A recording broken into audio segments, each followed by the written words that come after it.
దేవరాగం జ్ఞానయోగం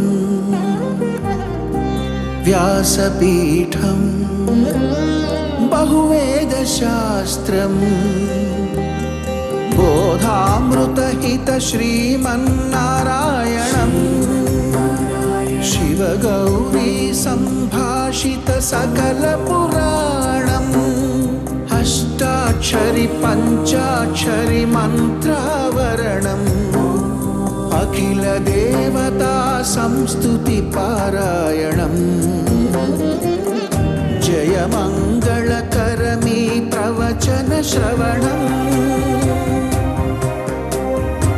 అనుదినము శుభము సుఖము జీవన గమనం దేవరాగం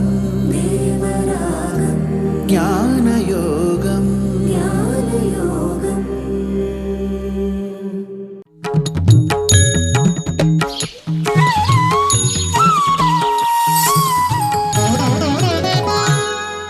ఆపదామపహర్తారం దాతారం సర్వసంపదాం లోకాభిరామం శ్రీరామం భూయో భూయో నమామ్యహం.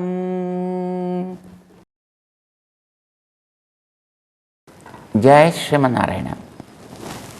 ప్రియ భగవద్బంధులారా, భగవద్గీతలో 7వ అధ్యాయంలో పుణ్యకర్ములైనటువంటి వాళ్ళు తననే ఉపాసన చేస్తారు అంటూ శ్రీకృష్ణుడు 28వ శ్లోకంలో చెప్పుకున్నాడు. తనని కాక ఇతరత్ర రకరకాల ప్రయత్నాలు చేసేటువంటి వాళ్ళు తప్పనిసరిగా ఇచ్ఛాద్వేషాల్లాంటి ద్వంద్వాల్లో క్రమంగా కూరుకుపోతూనే ఉంటారు. ఇతర దేవతలు ఇచ్చేటటువంటి రకరకాలైన ప్రలోభాలకి వాళ్ళు లొంగి మరింత ఈ చక్రంలో చిక్కుకుంటారు. ఈ జన్మ మృత్యు చక్రంలో అందులోంచి విడివడాలి అని అన్నట్టయితే దాన్ని తన ఆధీనంలో కలిగిన వాడిని నేనే కనుక నన్ను ఆశ్రయించినప్పుడే అందులోంచి వాళ్ళు విడిపడేట్టుగా చేస్తా. ఇతర దేవతల మీద ఈయనకేమి కోపము అనేది కాదు ఇక్కడ ప్రశ్న. ఈ సృష్టి చక్రాన్నంతటినీ కూడా నడిపేది ఎవరు, అది ప్రశ్న. 7వ అధ్యాయం ఆరంభం చేస్తూనే ఆయన ఒక ప్రతిజ్ఞ చేశాడు. ఆయన ఏమిటి ఆ ప్రతిజ్ఞ అంటే, ఈ పరా అపరా అనే పేర్లు కలిగినటువంటి అచేతన చేతన అనే 2 రకాల ప్రకృతులు కూడా నావి, ఇవి నా ఆధీనంలో ఉండేవి, నేను నడిపినట్టుగా నడిచేవి. ఈ మాట చెప్తూనే ప్రారంభం చేశాడు ఆయన. నావి కనుక అవి అనుకూలంగా ఉండాలంటే నేను చేయాలంటే నన్ను అడగాలి. అంతే తప్ప వీడిని వాడిని అడిగితే నేను ఎలా చేస్తానాయా? అంచేత నన్ను ఆశ్రయించిన వాడికి తప్పకుండా ఏది అవసరమో అది వాడికి అందేటట్టు నేను చేయగలుగుతా. అది ఇహలోక సంపద, పరలోక సంపద, ఆత్మ సంపద, భగవత్ సంపద అనేటటువంటి ప్రశ్న లేదు. ఏది కోరితే దాన్ని నేను ఇస్తా వాడికి. నేను ఇచ్చింది ఎప్పుడు కూడా మంచిగానే వాడికి ఉండేట్టుగా చేసిస్తా. అంటే లైసెన్స్డ్ ప్రోడక్ట్ ఇస్తా నేను. మిగతా దేవతలను ఆశ్రయిస్తే పైరేటెడ్ ప్రోడక్ట్స్ వస్తాయి. అది అప్పుడు పనిచేయచ్చు, పనిచేయకపోవచ్చు. ఎందుకంటే ఎవరైనా నా నుంచే తీసుకోవాలి. ఎవరు ఇవ్వాలన్నా ఏది ఇవ్వాలన్నా నా ద్వారానే వాళ్ళ దగ్గరికి వెళ్ళాలి. నేనే వాళ్ళకి ఇస్తేనే వాళ్ళు దాన్ని ఇవ్వగలుగుతారు. కనుక నా దగ్గరికి రాకుండా ఇతరత్ర పోతే వాళ్ళకి ఎలా వస్తాయి అవన్నీ? కనుక వాళ్ళ దగ్గర ఉండేటటువంటివన్నీ కూడా హద్దులు కలిగి ఉండేవే వస్తాయి.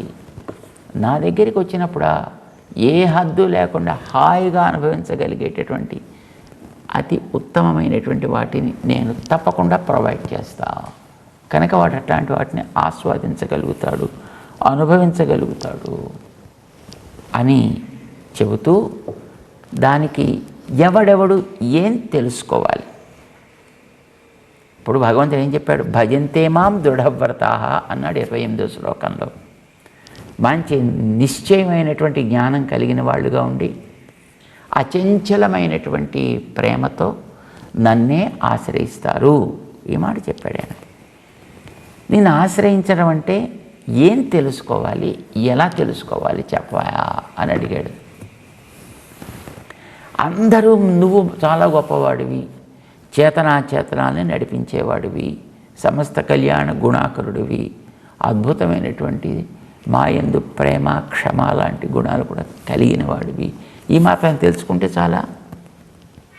ఇవి రెండు నువ్వు తిప్పితేనే తిరుగుతున్నాయి, నువ్వే సాధనము, నువ్వే ఫలితం కూడా, ఈ మాత్రం తెలుసుకుంటే చాలా అడిగాడు అర్జునుడు. అంటే తెలుసుకోవడానికి కూడా ఒక పద్ధతి ఉందా? ఈ రకంగా తెలుసుకున్నవాడు వీటిని పొందుతాడు. అందరూ ఒక రకంగా తెలుసుకుంటే అన్ని రకాల ఫలితాలు పొందేరు. ఒక్కొక్కటి తెలుసుకున్నవాడు ఒక్కొక్క రకమైన ఫలితాన్ని పొందుతాడు. నువ్వు కోరే కోరికని బట్టి ఉంటుంది. నువ్వు సంపదలు కోరుతున్నావా?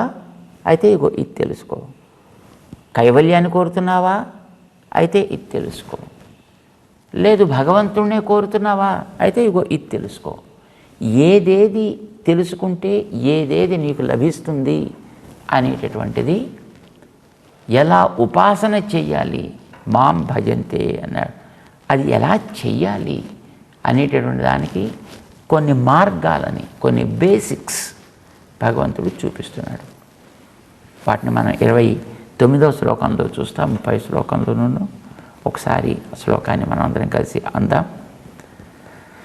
జరా మరణ మోక్షాయ మాం ఆశ్రిత్య యతంతి ఏ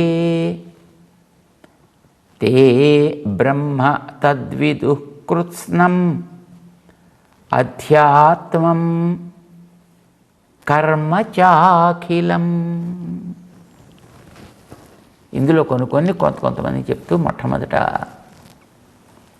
జరామరణ మోక్షాయ, జరా ముసలితనం, మరణం దేహాన్ని వదలడం, ఈ దేహంలోంచి బయటికి రావడమే మోక్షము అని అంటే. మోక్షం అంటే విడుదల అని అర్థం. మామూలుగా మోక్షం అంటే వైకుంఠానికి పోవడం అని అనుకుంటారు చాలామంది. అది కూడా ఒక రకమైన మోక్షమే, కానీ అది ఫైనల్. అది కర్మబంధం నుంచి బయటకు వచ్చాక వచ్చే మోక్షం. దానికి ముందు కూడా ఇంకా చాలా రకాల మోక్షాలు ఉంటాయి. ఇప్పుడు చదువుకునేటువంటి పిల్లాడికి ఎదుర్కొండా మాస్టర్ గారి చేతులు బెత్తం పట్టుకొని నిలబడితే వాడు ఇలాగా భయపడిపోయి ఇలా కూర్చుంటాడు. కొంతసేపు అయిన తర్వాత మొత్తం పిల్లలందరికీ పోయి గ్రౌండ్లోకి పోయి ఆడుకుంటారా అని ఇప్పుడైనా టీచర్ వీళ్ళందరూ వదిలిపెట్టి, అది కూడా వాళ్ళకి మోక్షం. వాడికి తరగతి గది నుంచి మోక్షం.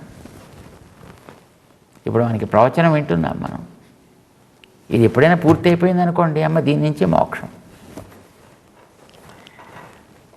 ఒక దాంట్లో మనం ఎంగేజ్ అయి ఉన్నాము అంటే దానికి మనం బద్ధులమై ఉన్నాము అని అర్థం. అందులోంచి మనం బయటికి రాగలిగామంటే అందులోంచి మనకి మోక్షం వచ్చింది అని అర్థం అన్నమాట. చేత జరా మరణ మోక్షాయ, జరా ముసలితనము, మరణము చనిపోవుట, వీటి నుంచి మోక్షం కావాలి అని మనం కోరుకుంటాం. అయితే వీటి నుంచి మోక్షం వస్తే చాలా తర్వాత ఎక్కడికి చేరాలో కూడా మళ్ళీ మనకి తెలియాలండి. ఎక్కడికి చేరాలో తెలియకుండా ఇందులోంచి మోక్షం వచ్చేసింది అనుకోండి, బయటపడ్డాం అనుకోండి, అది మళ్ళీ చాలా ఇబ్బందికరమైనటువంటి స్థితిలో ఉంటామన్నమాట. ఇందులోంచి బయటపడడం ఎంత అవసరమో అవతల చేరాల్సింది తెలియడం కూడా అంతే అవసరం. లోకపు దోషం అంతా కూడా బయటికి పోయిన తర్వాత తిరిగి మళ్ళీ దేహానికి కావాల్సినటువంటి శక్తిని ఇవ్వగలిగేట్టుగా దానికి కావాల్సినది మనం ప్రొవైడ్ చేయాలి. చేత పోవడం ఎంత అవసరమో అవతలది బలం కలగడానికి కావాల్సిన దాన్ని ఇవ్వడం కూడా అంతే అవసరం. లేకపోతే అసలు పాపం వీడు అసలు నిలవలేక మొత్తం పడిపోతాడు.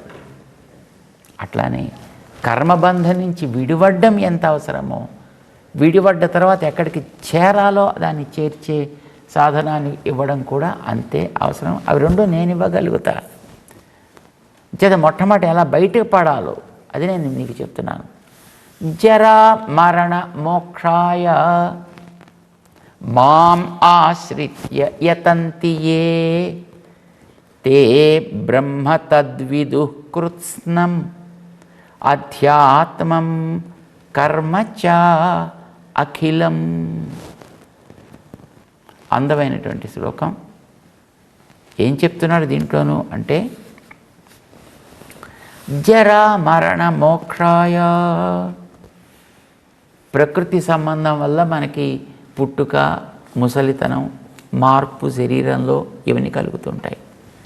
ఇవి కలగద్దంటే ఏం చేయాలి? పుట్టుక ఉండకూడదు. మనకి పుట్టుక ఎందుకు వస్తుంది?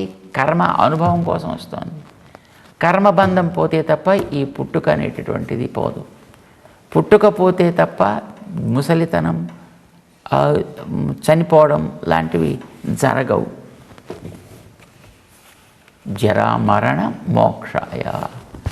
ఈ పుట్టుకకి కారణమయ్యేటటువంటి ఏ కర్మ వెనకాతల ఉందో వాటన్నిటి నుంచి కూడా విడివడి ఏముంటుంది? అప్పుడు నేనే ఉంటాను అంతే. నేనంటే ఆత్మ. ఎలాంటి ఆత్మ అంటే శుద్ధాత్మ. శరీరం అంటూ ఉన్నప్పుడు కథ వీడికి అందులో ఏమున్నాయి అనేటువంటి ప్రశ్న. ఇప్పుడు వీడికి శుద్ధాత్మ స్వరూపం అంటే ఏమిటో తెలిసింది. జరా మరణ మోక్షాయ. ఆ శుద్ధాత్మని చూద్దామని మాం ఆశ్రిత్య యతంతి ఏ యతంతి. ఎవరైతే ప్రయత్నం చేస్తుంటారో. ఎలా ప్రయత్నం చేయాలి? వాడి ఇష్టం వచ్చినట్టు వాడు ప్రయత్నం చేయడమో, లేదా ఎవరి దగ్గరకో పోయి వీడి కాళ్ళలో వాడి కాళ్ళలో పట్టుకుని ప్రయత్నం చేయడమో అనేది సరైన పద్ధతి కాదు. మాం ఆశ్రిత్య ఏ యతంతి. నన్నే ఆశ్రయించి వాడు ప్రయత్నం చేయాలి. ఎవడైతే ప్రయత్నం చేస్తాడో, ఏం ప్రయత్నం చేయాలి? ఎలా ప్రయత్నం చేయాలి? నన్ను తెలుసుకోవాలి. ఏమేమి తెలుసుకోవాలి? వాటిని మనకి తే బ్రహ్మ తద్విదుః కృత్స్నం అధ్యాత్మం కర్మ చ అఖిలం. ఇవి తప్పనిసరిగా తెలుసుకొని తీరాలి. పుట్టుక నుంచి దాటాలి. పుట్టుక ఏర్పడే బంధం నుంచి తొలగాలి అనంటే ఇవి తప్పనిసరిగా తెలుసుకుని అలాంటి వాళ్ళు బ్రహ్మ తత్ విదుహు. తత్ బ్రహ్మ అనేదాన్ని తప్పనిసరిగా తెలుసుకోవాలి. బ్రహ్మతత్వాన్ని తెలుసుకోవాలి. బ్రహ్మతత్వం అంటే ఏమి అంటే చాలా ఉన్నాయి. శరీరానికి బ్రహ్మని పేరు. మమ యోనిర్మహద్బ్రహ్మ తస్మిన్ గర్భం దధామి అని చెప్తాడు. మనకి ఈ రెండో షట్కంలోనే కొంచెం పైకి పెడితే మమ యోని మహద్బ్రహ్మ. నా పుట్టుక కూడా కారణమైనటువంటిది ఈ ప్రకృతి. అంటే ఈ ప్రకృతిలోంచే పదార్థాలను తీసుకుని తను కూడా ఈ లోకంలోకి వస్తాను. తనకంటూ ఒక అసాధారణ దివ్యమంగళ విగ్రహంతో వస్తానని చెప్పాడు ఆయన. కానీ అది కూడా ప్రకృతికి సంబంధించిన దానిలాగానే చేసుకొని వస్తాను ఆయన. మరి మానవుడుగానే వచ్చాడు కదండి. మానవుడుగానే తిరిగాడు కదా. మానవుడుగానే ప్రవర్తించాడు కదా ఆయన. కానీ వాడికి తెలియవలసిందంటే ప్రకృతి బ్రహ్మ ఇది తెలియాలి. అయితే బ్రహ్మ అంటే ప్రకృతి ఒక అర్థమే, కానీ బ్రహ్మ అంటే మనస్సు కూడా ఒక అర్థం ఉందండి. బ్రహ్మ అంటే ఆత్మ. ఆత్మకు కూడా బ్రహ్మ అని పేరుంది. బ్రహ్మ అంటే పరమాత్మకు కూడా పేరుంది. బ్రహ్మ అంటే వేదానికి కూడా పేరుందండి. బ్రహ్మ అంటే ఇప్పుడు ఏది మనం తీసుకుంటున్నట్టు అది తెలుసుకోవాలి. ఇప్పుడు ప్రకృతి సంబంధం విడివడిన శుద్ధాత్మని తెలుసుకోవాలనే కోరిక కలిగే ప్రస్తావన కనుక ఇక్కడ బ్రహ్మ శబ్దానికి అర్థం ఆత్మ. ఆత్మ. తత్ ప్రసిద్ధమైనటువంటి బ్రహ్మ. ఏమిటి ప్రసిద్ధి ఆత్మకి? ఆత్మ ఎప్పుడు కూడా ఏ రకమైనటువంటి దోషములు లేనిది, భగవంతునికే చెందినది. ఏ ఆత్మైనా అంతేనండి. అన్ని ఆత్మలు కూడా ఇదే లక్షణం కలవి. ఈ విషయం కూడా మనకి గతంలో 6వ అధ్యాయంలో చెప్పడం జరిగింది. ఆత్మలలో తేడాలు ఉండవు. ఆత్మలు అన్నీ కూడా ఈక్వల్ షేప్, ఈక్వల్ క్వాలిటీస్. శుద్ధాత్మ స్వరూపం ఎప్పుడు కూడా అతి నిర్మలమైనది, అతి పావనమైనది. దాని యొక్క సహజ స్వరూపం ఏమిటి అనేది వాడు తెలుసుకోవాలి. అంచేత అది తత్ బ్రహ్మ, సుప్రసిద్ధమైనటువంటి బ్రహ్మస్వరూపము ఆత్మ. అది తెలుసుకోవాలి. ఏమిటి శుద్ధం అంటే కర్మబంధం లేనిది. కర్మబంధం అనేటటువంటిది ఇప్పుడు ఇక్కడ మనకి సూక్ష్మ శరీరం ద్వారా వచ్చింది. చేత ఆత్మ సూక్ష్మ శరీరంతో చేరి ఉన్నా అది తద్బ్రహ్మ అవ్వదు. సూక్ష్మ శరీర బంధం నుంచి కూడా విడిపడ్డది కావాలి. ప్రకృతి మండలంలో ఉన్నంత వరకు సూక్ష్మ శరీరం ఉంటుందనే కదా మనం గతంలో చెప్పుకున్నాం. అది చీమ దగ్గర నుంచి, దోమ దగ్గర నుంచి, గడ్డి దగ్గర నుంచి ప్రారంభిస్తే బ్రహ్మలోకం వెళ్ళేటంత వరకు, బ్రహ్మలోకం దాకా ఉండేవన్నీ తిరిగి మళ్ళీ ఈ ప్రపంచపు చక్రంలోకి తిప్పడానికి పనికొచ్చేటటువంటి స్థానాలే. ఎక్కడి దాకా వెళ్ళినా ఈ ప్రకృతి మండలాన్ని పూర్తిగా దాటి విరజ అనే ఒక ఆవరణని వాడు దాటిన తర్వాత మాత్రమే ఈ ప్రకృతి సంబంధం వీడి నుంచి పూర్తిగా తొలగుతుంది. అప్పటిదాకా ఇది వీటితో ఉంటూనే ఉంటుంది, ఏ దేహంలో ఉండనివ్వండి. ఇప్పుడు చెప్పేది ఆ మండలం దాటి ఆవల పడ్డప్పుడు ఈ జీవుడు యొక్క స్వరూపం ఎట్లా ఉంటుంది, అది తత్ బ్రహ్మ, శుద్ధాత్మ స్వరూపము. ఇదొకటి తెలుసుకోవాలండి. తే బ్రహ్మ తత్ విదుహు. వాళ్ళు ఇది ఒకటి తెలుసుకోవాలి. ఒక్కొక్కడికి కొన్ని తెలుసుకోవాల్సిన చెప్తున్నాడు ఆయన. ఇందులో మొట్టమొదట శుద్ధాత్మ స్వరూపాన్ని తెలుసుకోవాలి, ఇలా ఉంటుంది అని ఒకటి.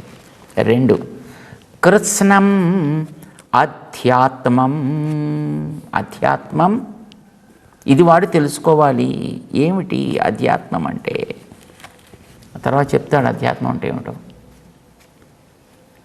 ఆత్మని ఆశ్రయించుకుండేటటువంటిది ఏదో, ఎందుకు అది ఆశ్రయించుకుందో, ఎలా ఆశ్రయించుకుందో, ఎందుకు అది వీడిని తిప్పుతోంది.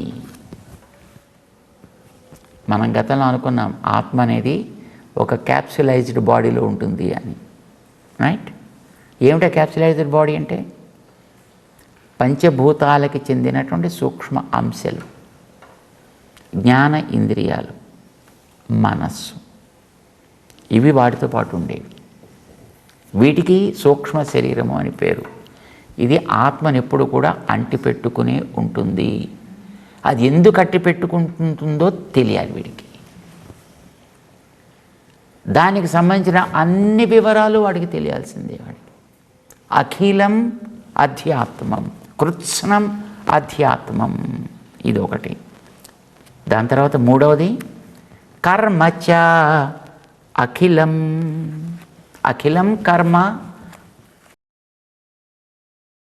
మాటిమాటికి దేహాలు వస్తున్నాయి మనకి. ఎలా వస్తున్నాయి ఈ దేహాలు? ఎందుకు వస్తున్నాయి ఈ దేహాలు? ఒక దేహం పోయిన తర్వాత మళ్ళీ ఇంకో దేహం వీడికి ఎప్పుడు రెడీగా ఉంటుందండి. ఇక్కడ ఈ ప్రకృతి మండలంలో ఉన్నంత వరకు కూడా ఇది వదిలిపెట్టాడంటే అవతలది వాడుకుంటుంది. అవతలది ఉన్నప్పుడే దీన్ని వదిలిపెట్టగలుగుతాడు వాడు. అలా తయారు కాకుండా ఉన్నప్పుడు దీన్ని వదిలిపెట్టాడంటే అది ప్రమాదం. అప్పుడు మనకి సినిమాల్లో చూపించేవేవో ఉంటాయి చూడండి, దెయ్యాలు భూతాలు, అలాంటి స్థితిలో పెడతాడనమాట. ఇప్పుడు మన ఆకు పురుగులను చూస్తుంటాం చెట్ల మీద. ఆకు పురుగు ఏం చేస్తున్నది? ఇలా తిరుగుతూ ఉంటుంది. ఏం చేస్తుంది? ఇలా మొట్టమొదటి ఇలా పైకి లేస్తుంది, ఇలా చుట్టూ చూస్తుంది. దానికి ఏదైనా పక్కన అందుబాటులో ఏదైనా ఉందా, అందుబాటులో ఏదో ఉంది అనగా దాని మీద అది మొట్టమొదటి రెండో అంచుని నిలిపి అప్పుడు వెనకాతల అంచుని బయటకు వదులుతుంది. అప్పుడు మళ్ళీ రెండు అక్కడికి చేరుతుంది. మళ్ళీ ఇక్కడ ఈ రెండవ ఫుటింగ్ స్ట్రాంగ్ అయిన తర్వాత అప్పుడు మళ్ళీ పైకి లేస్తుంది. లేచాడు మళ్ళీ అంత చోట్ల వెతుకుతుంది. మళ్ళీ ఏదైనా ఉందా ఇక్కడ నేను మళ్ళీ పట్టుకోవడానికి వీలుగా, ఉంది అక్కడ. అప్పుడు దాని మీదకి మళ్ళీ అది ల్యాండ్ అవుతుంది. అప్పుడు మళ్ళీ దాని మీద నిలబడుతుంది. అప్పుడు మళ్ళీ పైకి లేస్తుంది. ఒక దాని మీద ఒక ఫుట్ నిలబడ్డ తర్వాత రెండవ ఫుట్ పైకించి లేపుతుంది. అలాగే జీవుడు కూడా ఒక దేహాన్ని వదులుతున్నట్టే రెండవ దేహం రెడీగా పెట్టుకొని అందులోకి వెళ్ళడానికి వీలుగా వీడు పెడతాడు. అంటే వీడు పెట్టుకోడు, వీడు వెనకాతలుండి ప్రోగ్రామ్ చేసేటటువంటి ఆయన ఉన్నాడు. మనతో పాటు వెనకాతల నడిపేటటువంటి పరమాత్మ ఆయన చేసి పెడుతుంటాడు ఈ పనులన్నీ. అవతలది రెడీ చేశాక అప్పుడు ఇందులోంచి వీడిని బయటికి తీసుకెడతాడు. చాలామందికి ఇందులోంచి బయటికి వెళ్ళాడనే విషయం తెలుస్తుందండి పోయిన తర్వాత. పోయాడని డిక్లేర్ చేస్తారు కదండి డాక్టర్ గారు. పుట్టాడని డిక్లేర్ చేస్తారు. లోపల శిశువు జీవించి ఉంది, పెరుగుతోంది, లేదు బయటకు వచ్చాడు, జీవించి ఉన్నాడు. ఈ జీవుడు ఇది వదిలిన తర్వాత పైదాని దగ్గరికి వెళ్ళేట మధ్యలో ఏం జరుగుతోంది, వాడి కర్మ ఏమిటి, వాడి గతి ఏమిటి, వాడి యాత్ర ఏమిటి తెలియదు. What is life after life, what is life after death. మరణించాక ఏమవుతుంది, మళ్ళీ దేహం ధరించేంతవరకు, మరణించిన తర్వాత వీడి యాత్రా విశేషాలు ఎలా ఉంటాయి,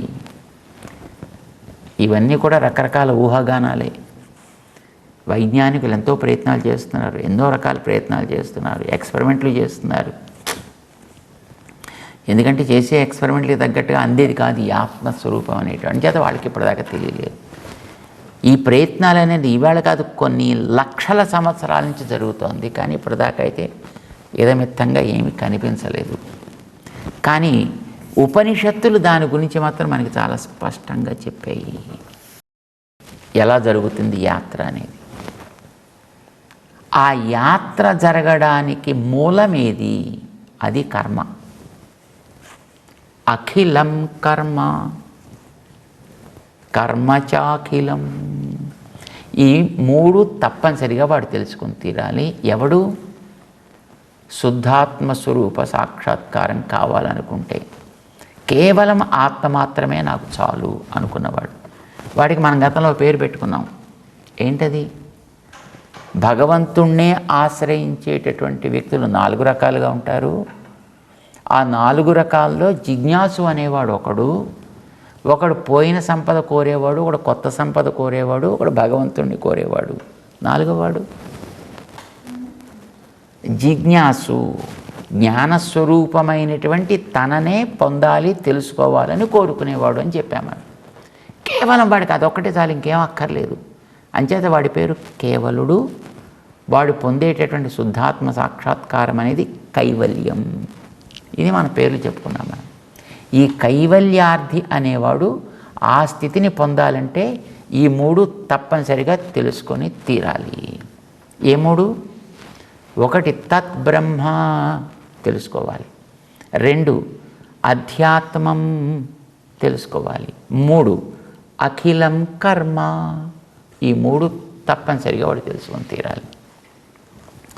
మరి సంపదలు కోరుకునేవాడు ఏం తెలుసుకోవాలండి అంటే వాడికి కూడా కావాల్సినవో కొన్ని చెప్తున్నాడు తర్వాత శ్లోకంలో, అంటే చివరి శ్లోకంలో 30వ శ్లోకంలో.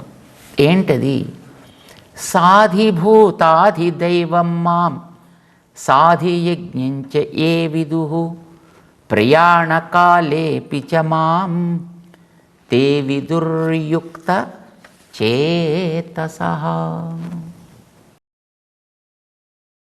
సాధిభూత అధిదైవం మాం, సంపదలు మాత్రమే కోరుకునేటటువంటి వాడు 2 తెలుసుకోవాలి. ఏంటది? అధిభూతం అధిదైవం, ఇవి 2 తెలుసుకోవాలి. కానీ వీడికి వాడికి కూడా తెలుసుకోవాల్సిన కొన్ని ఉన్నాయండి. ఎవడెవడికి? సంపదలు కోరుకునేవాడికి, పోయిన సంపద కావచ్చు, కొత్త సంపద కావచ్చు, వీడికి. ప్లస్ ఆత్మ, శుద్ధాత్మ స్వరూప సాక్షాత్కారం కోరుకుంటున్నాడు, కైవల్యారతి ఉన్నాడే వాడికి. ఇద్దరికీ కూడా తెలుసుకోవాల్సినవి ఇంకో రెండు ఉన్నాయి. ఏంటది? సాధియజ్ఞం చ ఏ విదుహు. వాడు అధియజ్ఞం అంటే ఏమిటో తెలుసుకోవాలి. ప్రయాణకాలే పిచమాం, ప్రయాణకాలంలో నన్ను తెలుసుకోవాలి. దీనికి అంతిమ స్మరణ. ప్రయాణకాలం అంటే శరీరం నుంచి బయటికి వెళ్ళిపోయే టైం, చివరి ప్రయాణం చేశాడు, మహాప్రస్థానం అంటుంటారు కదా. ఆ టైంలో వాడు తెలుసుకోవాల్సింది ప్రయాణకాలే పిచమాం. ఆ సమయంలో కూడా నన్ను తెలుసుకోవడం అనేది తే విదుహు యుక్తచేతసః, మనస్సుని స్పష్టంగా నా మీద పెట్టి తెలుసుకోవాలి. ఇవి రెండు. అంటే ఆత్మసాక్షాత్కారం చేసుకునేవాడికి 3+2 5 విషయాలు తెలుసుకోవాలి. పోయిందో కొత్తదో సంపదలు కోరుకునేవాడికి 2+2 4 విషయాలు తెలుసుకోవాలి. ఇంకా మరి మూడోవాడు నిన్ను పొందాలి అనుకునేవాడు, వాడికేం చేయాలి చెప్తా అన్నాడు భగవంతుడు. దాంతో 7వ అధ్యాయాన్ని ముగిస్తాడు. తెలుసుకుని మనం కూడా 7లోంచి మెల్లిగా బయటికి సాగుతాం. జై శ్రీమన్నారాయణ.